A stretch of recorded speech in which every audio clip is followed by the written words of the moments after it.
दोस्तों, क्या आपने कभी सोचा है कि एक लड़की जिसके पिता रात भर जागकर दूसरों की रक्षा करते हैं, वो दुनिया की सबसे तेज दौड़ने वाली एथलीट बन सकती है।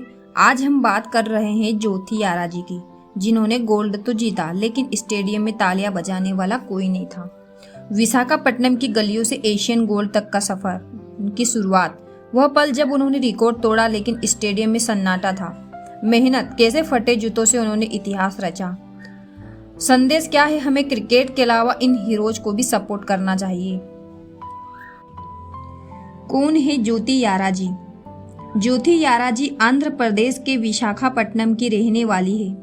वह 100 मीटर बाधा दौड़ हर्डल्स की एथलीट है, रिकॉर्ड ब्रेकर। उन्होंने कई बार अपना ही नेशनल रिकॉर्ड तोड़ा।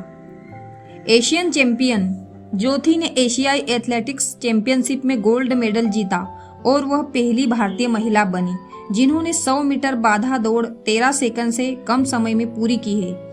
उनकी लाइफ स्टोरी, उनकी सफलता के पीछे का दर्द छिपा है। पिता और माता का संघर्ष।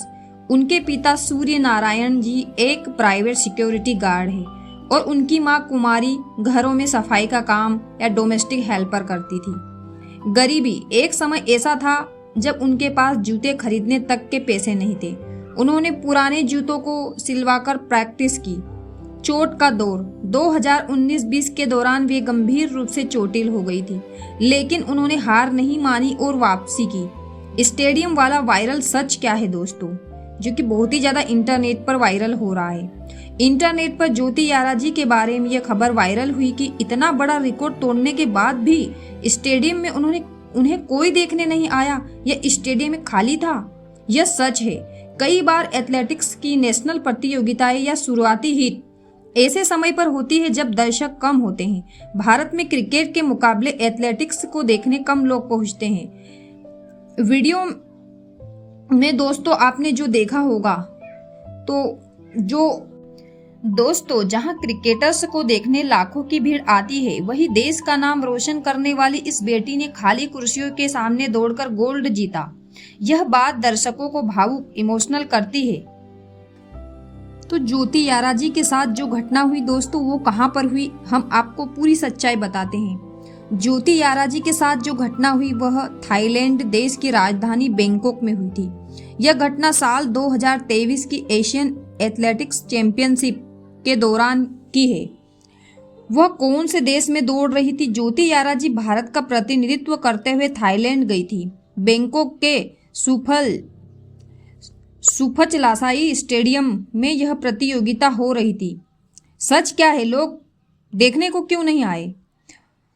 समय का खेल, एथलेटिक्स की बाधा दौड़ हर्डल्स की शुरुआती हिट अक्सर सुबह या दोपहर में होती है जब लोग काम पर होते हैं। खेल की लोकप्रियता, थाईलैंड में भी क्रिकेट की तरह एथलेटिक्स को लेकर बहुत पागलपन नहीं है, इसलिए स्टेडियम के केवल कुछ ही हिस्से भरे हुए थे। अकेलापन, ज्योति जब फिनिश लाइन पार कर रही थी तब वहां भारतीय समर्थकों की संख्या बहुत कम थी। इसी बात को सोशल मीडिया पर खाली स्टेडियम कहकर वायरल किया गया ताकि लोगों का ध्यान खींचा जा सके। हमारे एथलीट्स को सपोर्ट की बहुत ही जरूरत है दोस्तों। उनका जन्म के बारे में, उनकी लाइफ स्टोरी पूरी जान लेते हैं। तो उनका जन्म और परिवार। ज्योति जी का जन्म 1999 में आंध्र प्रदेश के विशाखापट्टनम में हुआ। गरीबी दोस्तों, जो कि आपको पहले भी बता दिया है, पिता सिक्योरिटी गार्ड है और माँ घरों में काम करने वाली। घर की आर्थिक स्थिति इतनी खराब थी कि कोच को उनकी किट और जूतों का जो खर्चा उठाना पड़ा। उनका संघर्ष, 2020 में उन्होंने बैक इंजरी, पीठ की चोट हुई। डॉक्टर ने कहा था कि शायद वो फिर कभी न दौड़ पाए, लेकिन 2022 में उन्होंने वापसी की और एक के बाद एक 11 बार नेशनल रिकॉर्ड तोड़ा। ऐतिहासिक जीत, थाईलैंड की उसी दौड़ में उन्होंने गोल्ड मेडल जीता और भारत का तिरंगा लहराया। दोस्तों, क्या गोल्ड मेडल सिर्फ तभी मायने रखता है जब तालियां बजाने वाले हजारों लोग हो?